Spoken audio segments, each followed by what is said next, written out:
This may sound like a normal breakfast, but it's not.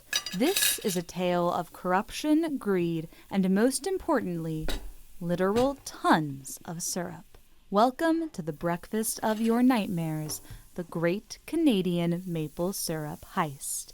And you guessed it, this is a retelling of actual events. So grab your forks, knives, and napkins because things are about to get sticky. Before jumping into the details of the heist, we need to go over the maple syrup economy, specifically how things operate in Quebec. Turns out that maple syrup is so important to Quebec's economy that they have a governing body for it, the Federation of Quebec Maple Syrup Producers. In 1966, the Federation was formed with the goal of turning what was a seasonal and unreliable trade into a booming business. Over the past half-century, they have been incredibly successful in this endeavor. How do they do this, you might ask?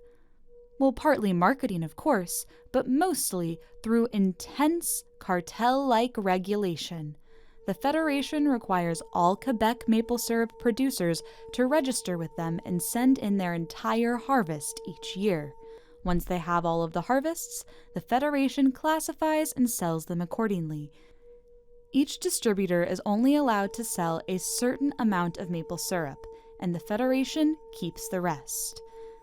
You might be thinking that this leaves the Federation with tons of syrup just lying around, and that is exactly the case. The Federation uses all this excess syrup to fill their global strategic maple syrup reserve. This reserve is what the Federation uses to control the price of maple syrup. Picture warehouses stacked to the brim with thousands of identical white metal barrels. When filled with maple syrup, each barrel weighs in at 600 pounds and cashes in at over $1,000. That makes maple syrup more expensive than a barrel of crude oil. The Federation cares about these barrels so much that they even have special forklifts designed to move the barrels without scraping them. In years with a large harvest, the Federation will add the extra syrup to the reserve to keep from flooding the markets. In years where there is a low harvest, they will tap into the reserve and release syrup to ensure that demand can be met. The producers get paid for their syrup only once the Federation has sold it. Sometimes this could mean waiting years before actually getting their profits. This price-fixing practice gives the Federation control over a staggering amount of the maple syrup market. Quebec produces well over 90% of Canadian maple syrup, and Canada produces over 70% of all the maple syrup in the world. And while their product may be sweet, the Federation seems to be anything but. They have been known to force people into registering with them, issuing large fines to producers who don't play along, and even seizing entire harvests if they aren't voluntarily turned in. This iron fist has earned them quite the reputation, many people even referring to them as a cartel, the mafia, and the OPEC of syrup. Any time an organization implements such strict rules, there are bound to be people who find ways to get around those rules. This has led to a thriving international black market of maple syrup.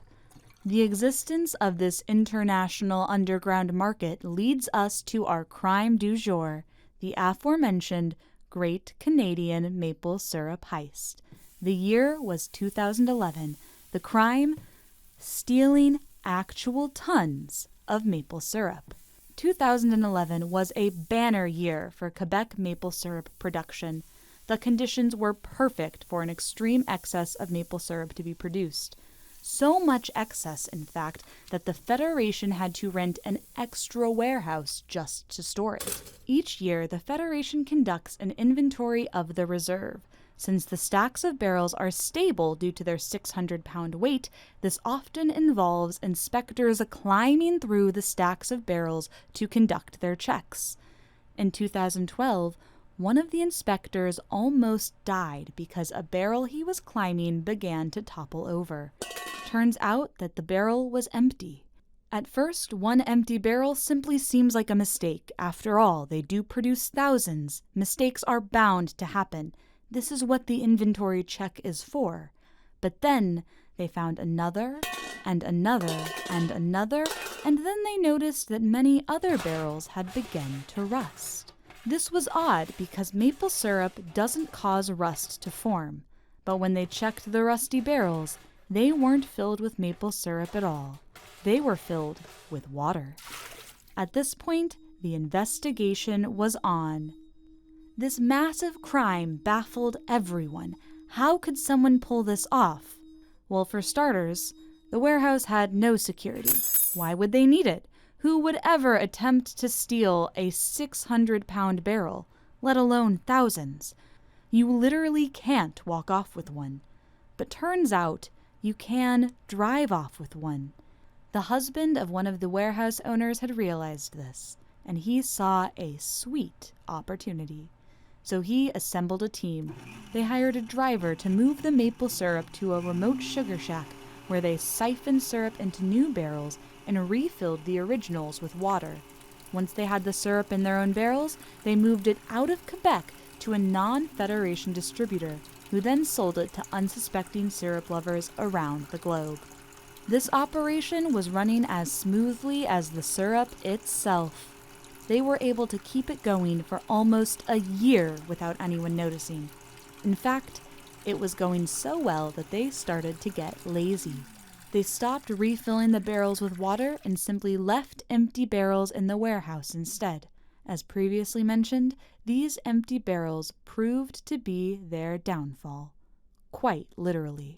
In total, the thieves siphoned off almost 540,000 gallons of maple syrup.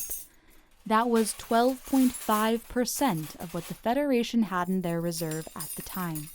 It was worth $13.4 million. Of course, the Federation wouldn't stand for such a loss, so they pursued an international investigation to track down the stolen syrup.